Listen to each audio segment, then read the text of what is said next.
ইসরায়েলের আকাশ প্রতিরোধ এখন এই মুহূর্তে সম্পূর্ণ ইরানের উপরে নির্ভর করছে। ইরানের পক্ষ থেকে ঘোষণা দেওয়া হয়েছে যে ইসরায়েলের আকাশ ইরানের নিয়ন্ত্রণে, অর্থাৎ ইসরায়েলের যে আকাশ প্রতিরক্ষা সিস্টেম ছিল, যে এয়ার ডিফেন্স সিস্টেমগুলো ছিল, তাদের হাতে যে ক্ষেপণাস্ত্রগুলো ছিল, সম্পূর্ণভাবে সেগুলো ধ্বংস করতে সক্ষম হয়েছে ইরানের প্রতিরক্ষা বাহিনী, এমনকি ইরানের ক্ষেপণাস্ত্রের মাধ্যমে। ইতোমধ্যে ইরানের সর্বোচ্চ ধর্মীয় নেতা আয়াতুল্লাহ আলী খামেনি উল্লেখ করেছেন যে হীন উদ্দেশ্য নিয়ে ইসরায়েল ইরানের উপরে হামলা করেছিল, সেই হীন উদ্দেশ্য তারা তো সফল হতে পারেনি, বরং পাল্টা ইরানের ক্ষেপণাস্ত্র হামলায় ইসরায়েল সম্পূর্ণভাবে ক্ষতবিক্ষত একটা রাষ্ট্রে পরিণত হয়েছে। ইতোমধ্যে যদি ইসরায়েলের ধ্বংসের চিত্র কেউ দেখছে, তাহলে সহজেই সে মনে করছে যে এটা হয়তো গাজা উপত্যকার কোনো একটা চিত্র হতে পারে, কোনো একটা ইমেজ হতে পারে, কিন্তু বাস্তবতা সম্পূর্ণ ভিন্ন। অর্থাৎ এই ইমেজ, এই চিত্র হচ্ছে ইসরায়েলের অভ্যন্তরীণ বা ইসরায়েলের ক্ষয়ক্ষতির চিত্র। শুধুমাত্র তেল আবিবে এখন পর্যন্ত 150টিরও বেশি সামরিক স্থাপনা, সামরিক ঘাঁটি, বিমান ঘাঁটি থেকে শুরু করে বিভিন্ন গুরুত্বপূর্ণ স্থাপনাগুলোতে হামলা চালাতে সক্ষম হয়েছে ইরানের সর্বোচ্চ ধর্মীয় নেতা আয়াতুল্লাহ আলী খামেনির পরিচালিত এই সশস্ত্র বা এই ক্ষেপণাস্ত্র। ইরানের সর্বোচ্চ ধর্মীয় নেতা আয়াতুল্লাহ আলী খামেনি উল্লেখ করেছেন যে তারা এই মুহূর্তে সর্বাত্মক যুদ্ধ শুরু করল। ইতোপূর্বে তারা প্রতিরোধমূলক যুদ্ধ শুরু করলেও, অর্থাৎ ইসরায়েল হামলা করেছে, তারা প্রতিরোধ করেছে, এবং সর্বশেষ দেখা যাচ্ছে যে ইসরায়েল যেভাবে অন্যায়মূলকভাবে একের পর এক হামলা চালিয়েই যাচ্ছে, এটার মাধ্যমে তারা মূলত ইরানকে সম্পূর্ণভাবে একটি অকার্যকর এবং ব্যর্থ রাষ্ট্রে পরিণত করতে চাচ্ছে। তবে ইরান এবার শক্ত প্রতিরোধ গড়ে তুলেছে এবং ইরানের সেনাবাহিনী উল্লেখ করেছে যে তারা এবার সর্বোচ্চ গতিসম্পন্ন হাইপারসনিক ফাত্তা-1 ক্ষেপণাস্ত্র নিক্ষেপ করা শুরু করেছে।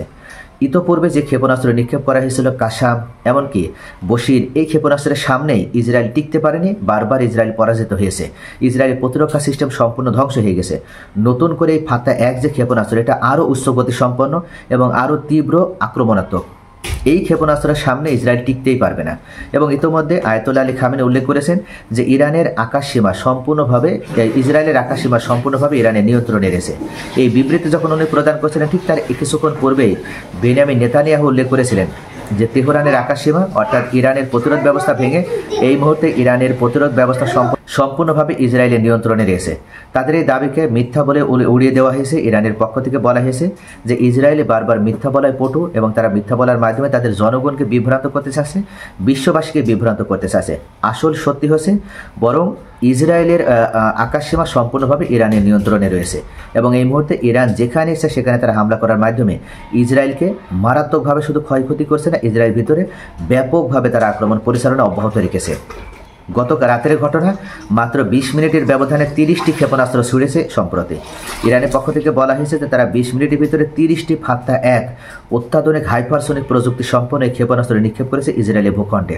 এবং এখন পর্যন্ত আল জাজিরার প্রতিবেদনে উল্লেখ করা হয়েছে যে এই ক্ষেপণাস্ত্র হামলায় কতজন নিহত, কতজন আহত হয়েছে, এখনও সুস্পষ্টভাবে তাদের কাছে কোনো ধরনের তথ্য না আসলেও নিশ্চিত হওয়া গেছে যে ইসরায়েলের অভ্যন্তরে বেশ কয়েক জায়গায় মারাত্মকভাবে ক্ষতিগ্রস্ত হয়েছে।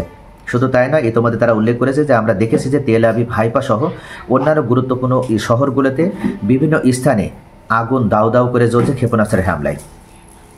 এখন মূলত সকলেই উল্লেখ করছে যে ইসরায়েল মূলত তারা একটা চোরাবালিতে পড়েছে, তারা ইরানকে ধ্বংস করার নাম করে যে হামলা করেছে, বরং এই চোরাবালিতে তারা এমনভাবে আটকে গিয়েছে যে হয়তোবা তাদের যদি মার্কিন যুক্তরাষ্ট্র এবং তার মিত্র রাষ্ট্রগুলো এসে কোনোভাবে যদি ইসরায়েলকে টেনে তুলতে ব্যর্থ হয়, সেক্ষেত্রে হয়তো বিশ্বের মানচিত্র থেকে এবার সর্বপ্রথম হয়তো ইসরায়েলের অস্তিত্ব চিরস্থায়ীভাবে মুছে দিতে সক্ষম হবে ইরান। যদিও মার্কিনেরা ইতিমধ্যে বারবার উল্লেখ করছে যে এই মুহূর্তে ইরান যদি নিজেদের রক্ষা করতে চায় তাহলে তাদের উচিত হবে নিঃশর্ত আত্মসমর্পণ করা। কিন্তু ইরান এই সময় মূলত যখন তারা এই নিঃশর্ত আত্মসমর্পণ দাবি করলো বিশ্ব পশ্চিমা রাষ্ট্রগুলো, ঠিক সেই সময় ইরানের সর্বোচ্চ ধর্মীয় নেতা আয়াতুল্লাহ আলী খামেনি উল্লেখ করেন যে কোনো আত্মসমর্পণ নয়, আমরা এবার আমাদের মর্যাদাবান হায়দারের নামে আমরা সর্বাত্মক যুদ্ধ ঘোষণা করলাম। তো প্রিয় ভিউয়ার্স, এই মুহূর্তে কিন্তু সর্বাত্মক যুদ্ধে রূপ নিয়েছে ইরান এবং ইসরায়েলের যুদ্ধ। দেখা যাক শেষ পর্যন্ত এই যুদ্ধে ইসরায়েল কতক্ষণ টিকে থাকতে সক্ষম হয়। সকলে ভালো থাকুন। Thanks for watching.